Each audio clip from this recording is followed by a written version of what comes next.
নমস্কার, আমি সুপ্রিয়া। আশা করছি আপনারা সকলে খুব ভালো আছেন।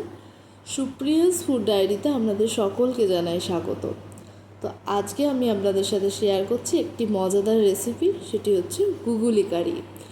তো প্রথমেই আমি কড়াইতে সর্ষের তেল গরম করে নিয়েছি এবং গরম করার পর গুগুলিটাকে নুন এবং হলুদ মাখিয়ে হালকাভাবে ভেজে নিয়েছি।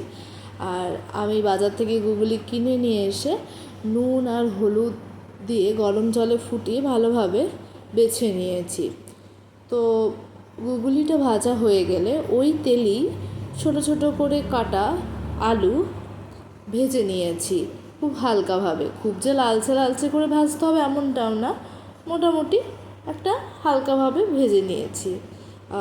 আমি আজকে এখানে আলু দিয়ে করেছি, আপনারা চাইলে লাউ দিয়েও করতে পারেন।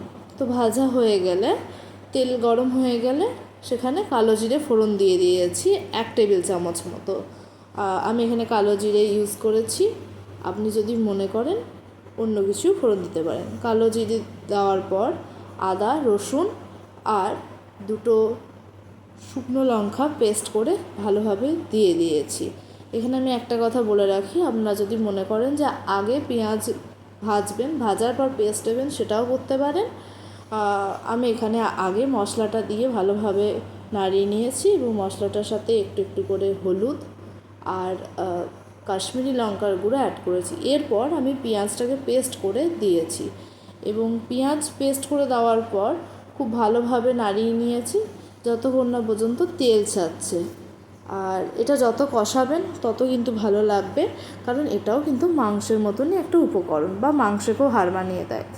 তো হালকা যখন দেখছি তেল ছাড়ছে তখন আমি টমেটোগুলোকে কুচানো টমেটো অ্যাড করে দিয়েছি এবং টমেটো দিয়ে ভালোভাবে সেটাকে নাড়িয়ে নিয়েছি এবং টমেটো গলে গেলে আলু আর গুগুলিগুলো ভেজে রাখা গুগুলি দিয়ে ভালোভাবে নাড়িয়ে কষিয়ে নিয়েছি, কারণ মশলাটার মধ্যে যেতে হবে। তার জন্য আমি যখন কষাচ্ছি আমি আলু আর গুগুলি দিয়েই ভালোভাবে কষিয়ে নিয়েছি।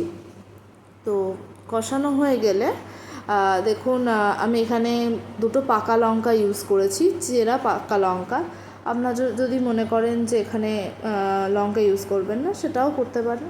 তো এরপর আমি কিছুটা নুন অ্যাড করে দিয়েছি। নুন অ্যাড করার পর একটু আঁটো আঁটো হয়ে গেছিলো, লেগে যাচ্ছিলো বলে আমি জল ব্যবহার করেছি অল্প অল্প করে এবং জল দিয়ে ভালোভাবে ঢাকা চাপা দিয়ে রেডি করেছি। তো ঢাকা চাপা দেওয়ার পর দেখছি জলটা অনেকটাই টেনে নিয়েছে।